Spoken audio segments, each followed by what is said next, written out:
Sam Altman et son équipe ont présenté les agents et opérateurs OpenAI. C'est une nouveauté qui arrive sur le marché américain pour tous les abonnés à ChatGPT Pro. La question c'est est-ce que ça va venir tuer le modèle des agences d'automatisation grâce à l'IA?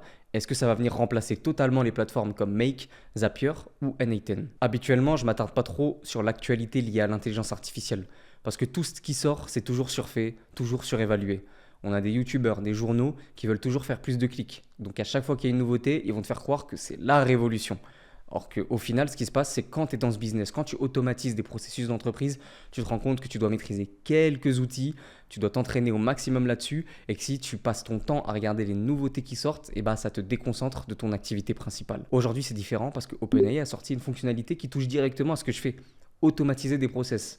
Donc, on l'a bien vu dans la démonstration, le premier truc qu'ils vont faire, c'est qu'ils vont dire j'ai envie de réserver un voyage, je crois, en Italie, et leur système va être capable d'ouvrir une interface sur le cloud et d'effectuer tous les clics, toutes les démarches pour booker un rendez-vous en Italie. C'est clair qu'on est dans de l'automatisation, mais tu vas voir qu'il y a des nuances. On pourrait se dire que ça va remplacer des plateformes comme Zapier, Make ou N8N. Et pour ceux qui ne savent pas ce dont sont capables ces plateformes-là, en fait, c'est des services qui te permettent de créer des scénarios d'automatisation. C'est-à-dire que tu vas venir prendre des modules, les mettre les uns à la suite des autres, et à la fin, tu auras ton résultat. Par exemple, à chaque fois que je reçois un email sur ma boîte Gmail, je veux que cet email soit classé et je veux que cet email ait une réponse. Ça, c'est le type d'automatisation qu'on pouvait faire grâce à ces plateformes d'automatisation comme Make et N8N. Et c'était le type d'automatisation qui est demandé par des entreprises qui doivent gérer une quantité importante de mails et souvent répondent la même chose à la plupart d'entre eux. Puisqu'un exemple, ça vaut mieux que 1000 mots, je vais vous montrer en détail comment construire quelque chose qu'on pourrait vendre aux entreprises. C'est-à-dire un système qui, à chaque fois qu'un email est envoyé, il est catégorisé. Et en fonction de la nature de ce mail, on y répond automatiquement ou alors on laisse un humain y répondre si le mail est un peu plus complexe. Et je vais construire ça sur N8N. On va voir en quoi c'est puissant et ensuite on va voir qu'est-ce qui se passerait si j'ai envie de construire la même solution grâce aux agents et aux opérateurs d'OpenAI pour vous montrer à quel point ça ne va pas remplacer totalement les logiciels d'automatisation et ça ne va pas remplacer le métier de ceux qui automatisent des process d'entreprise tout simplement. Donc on est parti, je vais vous montrer comment ça se passe en direct sur N8N. Donc voilà, on est sur N8N et on va commencer par faire un agent qui trie tout simplement les mails, qui leur assigne des étiquettes. À chaque fois qu'on reçoit un mail, on a envie que ce soit trié. C'est quelque chose qui est quand même agréable quand on reçoit beaucoup de mails par jour. De les catégoriser automatiquement, c'est quelque chose qui peut servir à beaucoup d'entreprises, comme vous le savez. Et c'est aussi quelque chose qui peut permettre par la suite de faire des opérations, par exemple d'utiliser des filtres. De dire tous les mails qui sont dans la catégorie question, j'ai envie d'y répondre. Tous les mails qui sont dans la catégorie facture, j'ai envie d'extraire le contenu et de l'insérer dans une facture PDF, tout simplement. C'est plein d'opérations qu'on va être capable de faire. Comment ça se passe? On est sur N8N, qui est un super outil d'automatisation. Vous allez créer un workflow et vous allez tout simplement paramétrer un déclencheur. Enfin, je veux dire, il y a beaucoup d'actions et le déclencheur, c'est celui sur les messages reçus, tout simplement. Chaque fois qu'il y a un message, ça se déclenche. Ici, vous venez décocher Simplify, tout simplement parce qu'on n'a pas envie qu'il simplifie ce qui arrive du mail. On a envie qu'il nous donne toutes les données brutes. Ensuite, vous pouvez mettre combien de temps ça tourne. Moi, je vais mettre every hour. Je pense que c'est pas nécessaire de faire plus. Si on a une réponse à un email sous 1 heure, c'est un délai qui est très correct. On n'attend pas des réponses à la seconde au niveau des mails. Donc, voilà ce qui se passe. Message received. Et là, c'est tout bon. Là, il faut créer des identifiants. En fait, vous connectez tout simplement à votre compte. Une fois qu'on a fait ça, on va utiliser l'outil Text Classifier. Text Classifier, il va nous permettre de faire différentes catégories au final. Donc moi, les catégories que je veux, ça va être question, facture, et on va en créer 3 rendez-vous pour les demandes de rendez-vous. À chaque fois, en fait, c'est un Text Classifier, ça utilise l'intelligence artificielle. Comment on le sait? Parce qu'on peut y brancher un modèle ici. Donc le modèle, moi, je vais mettre OpenAI, tout simplement. J'ai déjà connecté mes identifiants OpenAI, donc c'est bon. Text to Classify, on va mettre ce qu'il y a dans le mail, le corps du mail. Mais avant tout, on va commencer à mettre une petite description. Donc, pour tous les mails qui nous adressent une question sur nos services, pour tous les clients qui nous envoient des factures, enfin, les fournisseurs, on va mettre, et rendez-vous pour toute demande de rendez-vous. Voilà, ce qui se passe, c'est que maintenant, on peut commencer à brancher ça. Donc là, on va on va envoyer un email test tout simplement. Tout simplement, s'envoyer un email test, je vais l'envoyer à moi-même, hein. Sujet, on va mettre question. Quel service proposez-vous? Et du coup, qu'on va retourner sur notre scénario, on va pouvoir tester si ça fonctionne. Donc si déjà il vient bien, non, on va bon, voilà. Ah, Workflow have issue. Ce qu'on va faire, c'est qu'on va le débrancher et on va tester. Là, il a bien détecté un email. On va pouvoir venir brancher le trigger à notre texte classifieur. Et ici, dans la partie quel texte on veut classifier, on veut classer, pardon, on va prendre texte ici. Vous voyez, quel service proposez-vous? C'est ce qu'il y a dans le mail, c'est nous, c'est ce qu'on veut classer. Donc je le mets là, c'est parfait. Et là, j'ai envie de voir si ça marche, s'il va bien détecter que c'est une question. Donc ce qu'on va faire, c'est qu'on va tout simplement on va pin, au moins ça va forcer à toujours reprendre cet exemple-là pour tester notre workflow. On va refaire. Et il est bien allé dans question. Maintenant, le but, c'est qu'à chaque bout de ces trucs, on va tout simplement utiliser un autre module Gmail. Chaque bout de ces sorties-là, on va mettre add a label to message. Donc là, ressources, message. Donc, on va tout simplement faire ça en boucle. On va en mettre plein. Parfait. Une fois que c'est fait, là, vous pouvez voir que le message ID, c'est là, en fait, c'est à quel mail on va assigner l'étiquette. Et bah, on vient le chercher dans la partie ID. Et label name or ID, ce qui va se passer, c'est qu'il faut les créer au préalable. Il faut les créer au préalable sur Gmail. Donc, par exemple, ça va se manifester comme ça. Là, vous allez mettre. Bah, moi, j'ai déjà mis facture, question, rendez-vous. J'ai déjà créé, mais vous les créez ici. Au moins, ils apparaissent là. Donc là, nous, on a dit que c'était question. Donc, j'assigne question. Et c'est tout bon. Donc, on va refaire le test. On va voir si ça assigne bien question à notre mail, hein. On peut aller voir ici. Qu'on a nommé, il n'a pas de label, hein. Il n'a aucun label, vous voyez bien, hein. Ok. Oui, il a un problème parce que ceux-là sont connectés alors qu'il n'y a rien, mais on va refaire. Voilà. Donc, est-ce qu'il a bien signé le label? On voit, voilà, qu'il a bien le label question ici. Donc, ça, c'est bien passé. On va faire pareil pour les trois autres. Donc, ce qui est vraiment intéressant ici, c'est de comprendre le fonctionnement des étiquettes. Ici, j'ai mis tout simplement le texte qui est là. Donc, j'ai déplacé mon module là. Ça fait qu'à chaque fois, ça va prendre le texte de l'email qu'on reçoit quand il va faire la vérification des mails chaque heure. C'est vraiment très intéressant. Ensuite, qu'est-ce qui se passe? C'est que, bon, ici, on a choisi un modèle, il n'y a pas grand-chose à dire. Là, j'ai pris l'ID. L'ID, c'est ce qui sert à différencier chaque mail. Donc, on prend l'ID pour dire c'est à ce mail-là qu'on applique le label ici question. Et c'est lui, en fait, qui décide dans quel endroit va aller le mail, en fait. Ça, c'est un modèle, grâce à l'intelligence artificielle, il est capable de lire le contenu du texte et de dire que ça va dans la catégorie question. Tout simplement. Et on va faire ça pour les autres. Donc pour les autres, c'est pareil. Bon, là, il y a nos data. Mais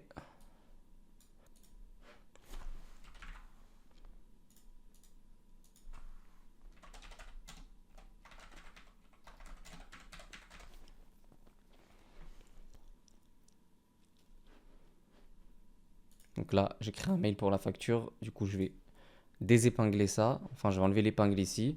Je vais tester le workflow. Tac, tac. Je teste le workflow. Normalement, il va aller dans facture.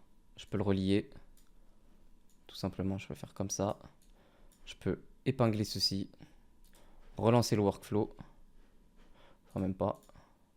Voilà, je peux mettre l'ID du coup ici. Et choisir le label. Bah là, quand ça vient ici, c'est toujours facture. Voilà. On est bon. Maintenant, ce qu'on peut faire, c'est que on peut faire un autre mail qui va cette fois simuler la partie rendez-vous.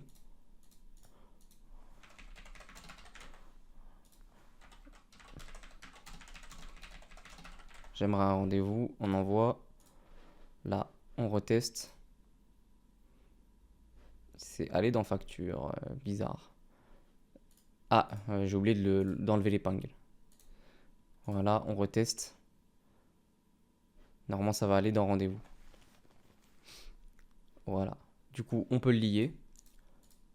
Là, on peut mettre l'ID, pareil. Et ici, mettre rendez-vous. Et notre scénario est prêt. À chaque fois qu'un email va être envoyé, il va être catégorisé sous 3 étiquettes. Ou plus, si vous voulez, plus d'étiquettes. Ça, c'est le premier scénario. On va l'appeler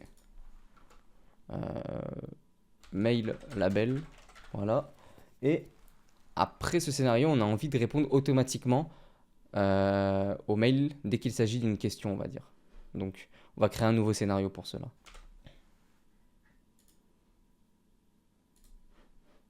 Donc, pareil ici, on enlève Simplify. Et moi, ici, j'aime bien mettre des options.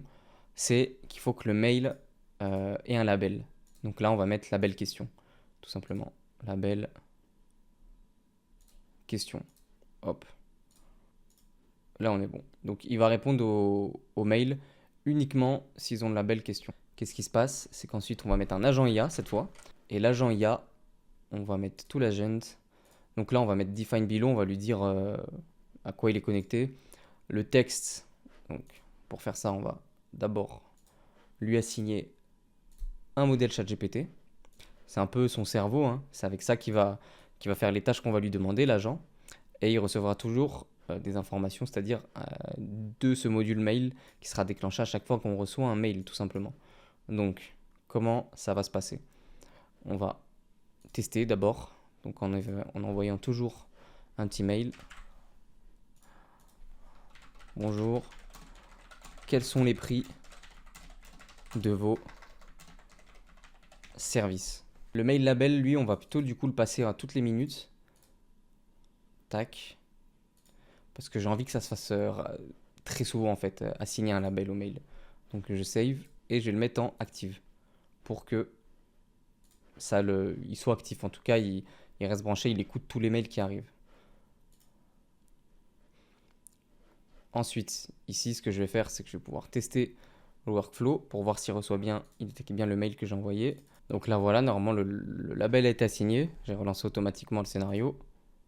Et si je viens là, quels sont les prix de vos services? Vous pouvez voir, donc on a bien le bon mail. On va pouvoir dire à l'agent en fait qu'à chaque fois, il va devoir regarder le contenu du mail. Donc toujours la partie texte qui est là. Et l'agent, ce qui va se passer, c'est qu'on va ajouter une option qui s'appelle System Message et c'est les instructions. Donc là, les instructions vont être simples. Hein. C'est un prototype. Le prototype, dans ce cas-là, ce sera tu dois répondre aux questions du client qui concernent nos services. Voici des informations sur nos services pour un plan alimentaire. 1 à 50 € pour plan alimentaire et séance. On va mettre et programme d'entraînement. Voilà, donc il va se servir de ça pour répondre. Mais si vous avez des bases de données beaucoup plus longues, qui sont des PDF ou quoi, il va falloir utiliser les tools qui sont ici et connecter tout simplement une database vectorielle. Ce sera peut-être l'objet d'une autre vidéo parce que c'est quand même un assez gros morceau. Et là, on va tout simplement lui dire de répondre au mail. Donc, Gmail, on va mettre répondre au message. Donc d'abord, on va décrocher ça et on va tester pour voir si tout marche bien. Ça, je vais pouvoir le pin. Et là, on va pouvoir voir quelle réponse. Voilà, il a généré une réponse. Bonjour, nous proposons 2 offres de coaching sportif, un plan alimentaire à 10 € par mois, un plan alimentaire accompagné d'un programme d'entraînement à 50 € par mois. N'hésitez pas si vous avez d'autres questions. Donc, il a formulé une réponse et cette réponse, on veut tout simplement qu'il l'envoie automatiquement. Donc, message ID, pareil, hein, vous connaissez. On prend le message ID du message qu'on a reçu et le message, ça va être l'output qui est ici. Voilà. Et on va voir si ça marche. Ok, si je vais dans la boîte email, qu'est-ce qui se passe? J'ai bien reçu une réponse. Donc, bonjour, quels sont les prix de vos services? Bonjour, nous proposons 2 offres de coaching sportif. La première concerne uniquement un plan alimentaire et est au prix de 10 € par mois. La deuxième offre inclut à la fois un plan alimentaire et un programme d'entraînement et est proposée à 50 € par mois. Donc voilà comment en fait on crée des automatisations. Donc là, automatiquement, nos mails sont catégorisés. Et ensuite, automatiquement, tous les mails qui sont dans la catégorie questions vont recevoir une réponse. Là, c'est un exemple assez simpliste, mais on peut très bien faire des exemples beaucoup plus poussés qui permettront vraiment à des entreprises de répondre de manière très précise avec les données exactes de l'entreprise. Pour ça, il y aura un gros travail de vectorisation des données et de traitement des données. C'est-à-dire comment on va traiter toutes vos données PDF et comment on va permettre ici à un modèle comme ChatGPT ou autre de retrouver facilement ces données et surtout rapidement ces données. Parce que vous vous doutez bien que si vous avez 100 pages de PDF à lui fournir, ça va être assez long de retrouver les données. Mais c'est possible, il y aura juste un gros travail de traitement des données. Si vous voulez ce type de service, comme d'habitude, vous pouvez prendre un rendez-vous avec moi. Je vous présenterai les offres que je peux vous proposer à ce niveau-là pour automatiser cette partie de votre entreprise. Et ça peut être intéressant pour vous. C'est le deuxième lien dans la description. Si vous voulez retrouver tout le schéma de ce template, c'est sur Skool. Et il y a également un tuto pour faire des assistants vocaux. En tout cas, sur Skool, je mets tout le contenu beaucoup plus poussé. Ça va beaucoup plus loin. Et je partage aussi des insights, des informations de ce que les entreprises me demandent en termes d'automatisation pour que vous y voyez plus clair tout simplement. Voilà, en tout cas, on a fait des agents IA et maintenant, on va voir que si j'avais voulu faire ça avec OpenAI, c'est beaucoup plus compliqué, tout simplement. Si je veux faire ça avec les agents et opérateurs d'OpenAI, ça va être un peu plus compliqué. Pourquoi? Parce que je vais tout simplement pas pouvoir surveiller ma boîte email en temps réel. C'est-à-dire que chaque nouveau mail qui va arriver, je ne vais pas pouvoir lui assigner automatiquement une étiquette et ensuite choisir si je réponds à ce mail ou si au contraire j'attends qu'un humain réponde à ce mail. Donc avec les agents et opérateurs d'OpenAI, la seule chose que je vais pouvoir faire, c'est taper sur mon ordi, classe le dernier mail de ma boîte mail. Ce que je vais vous faire comprendre, c'est que les agents et les opérateurs d'OpenAI, c'est bien, je ne vais pas en faire une critique. Le système qu'ils ont mis en place de reconnaissance de l'interface utilisateur, donc reconnaître chaque bouton et pouvoir interagir avec en fonction de la demande que tu lui as faite au préalable, c'est vraiment puissant. Mais dans une démarche d'automatiser des processus dans des business, on doit mettre en place des systèmes qui fonctionnent à grande échelle. Donc qui fonctionnent dès qu'un mail est reçu ou dès qu'il y a un input en fait, dès qu'il y a une action qui va déclencher tout le scénario. Et ça, c'est des choses que les agents et les opérateurs d'OpenAI ne peuvent pas faire pour l'instant et ne pourront pas faire dans le futur. Parce que le but, c'est juste de taper un prompt et que ça mime en fait les clics que fait l'utilisateur en direct. Mais nous, ce qui nous intéresse dans l'automatisation, c'est que tout soit fait en arrière-plan. Quand j'ai mon scénario qui classe les emails et qui répond automatiquement, mon ordinateur n'est pas monopolisé et je dois pas attendre qu'il y ait une séquence, c'est-à-dire qu'on mime ce que fait un humain pour que l'action se termine. Tout se fait automatiquement grâce au call API. Et c'est ça qui différencie les agents et opérateurs d'OpenAI de ce qu'on fait avec des logiciels comme Make et N8N, c'est l'absence de call API. Pour autant, j'enterre pas tout de suite cette technologie qui vient mettre en place OpenAI et je trouve qu'il y a un point qui est très intéressant, c'est qu'il parle d'utiliser cette même technologie pour interagir avec des logiciels locaux. Et là, c'est vraiment intéressant. Je vais vous dire pourquoi. Beaucoup d'entreprises utilisent des logiciels des années 90, des années 2000, des trucs sur lesquels ils sont habitués, ils n'ont pas envie de passer à autre chose, mais parfois ils ont envie d'automatiser leur business quand même. Mais le problème, c'est que ces logiciels-là, ils n'ont aucune connexion API, ils sont fermés, c'est vraiment des environnements fermés. Donc, ce qui peut être pas mal, c'est qu'avec la technologie qu'a mis en place OpenAI, c'est-à-dire la reconnaissance des boutons, la reconnaissance des interfaces et l'interaction avec ces derniers en fonction d'un prompt qu'on a donné à que l'utilisateur a donné, ça va pouvoir automatiquement rentrer des lignes dans ce CRM ou extraire des informations et envoyer des mails avec plein de choses qu'on peut imaginer, qu'on peut faire avec ça. Et on va pouvoir utiliser cette technologie, c'est-à-dire le fait d'interagir avec des logiciels fermés, grâce à un call API. Et là, ça va être intéressant parce que maintenant, dans mon scénario N8N que je vous ai montré précédemment, je vais pouvoir faire un call API à cette technologie d'OpenAI, donc à un agent, à un opérateur d'OpenAI qui va directement aller interagir sur un logiciel fermé. Et là, je trouve que les possibilités sont incroyables. Donc, pour la suite, je pense vraiment que ça peut être intéressant. Mais actuellement, je pense qu'il n'y a pas à s'inquiéter pour les agences d'automatisation ou les plateformes comme N8N, Make, Zapier. On est quand même sur une proposition de valeur bien plus forte que ce que fait OpenAI en termes d'automatisation. Et pour l'instant, je trouve que c'est plus un gadget qu'autre chose. Je ne vois pas encore énormément d'utilité. Par exemple, le fait de remplir des formulaires ou de faire des achats en ligne, en fait, tous les sites maintenant ont des connexions API qui permettent de le faire instantanément et sans mimer ce que fait un utilisateur sur l'ordinateur, ce qui est chronophage parce ça prend du temps. Comme vous le voyez sur les vidéos de retour d'expérience, c'est assez long. On n'est pas du tout dans de l'instantané. Donc pour l'instant, je trouve qu'il y a quand même beaucoup de failles, mais comme je vous l'ai dit, dans le futur, c'est un outil qui peut être intéressant. Si vous êtes intéressé par le fait de gagner votre vie en mettant en place des automatisations, vous pouvez rejoindre ma communauté Skool, où par exemple, vous allez pouvoir retrouver le template que j'ai fait dans cette vidéo qui permet de classer des emails et d'envoyer des réponses automatiquement. Tout ça, ça va être disponible sur ma communauté Skool. Il y a aussi une formation de 5 heures sur les assistants vocaux pour créer un assistant vocal qu'on va pouvoir implémenter dans plein de types de business qui va jouer le rôle de réceptionniste pour allouer des rendez-vous à tous les clients qui appellent le standard, tout simplement. Pareil, si vous êtes un professionnel et que ça vous intéresse de mettre en place des automatisations qui peuvent vous faire gagner énormément de temps, voire énormément d'argent, vous pouvez prendre rendez-vous. Il y a un lien dans la description qui va vous permettre de prendre un rendez-vous découverte avec moi. Pendant 30 minutes, on va voir comment les automatisations peuvent bénéficier à votre business et comment on peut mettre ça en place.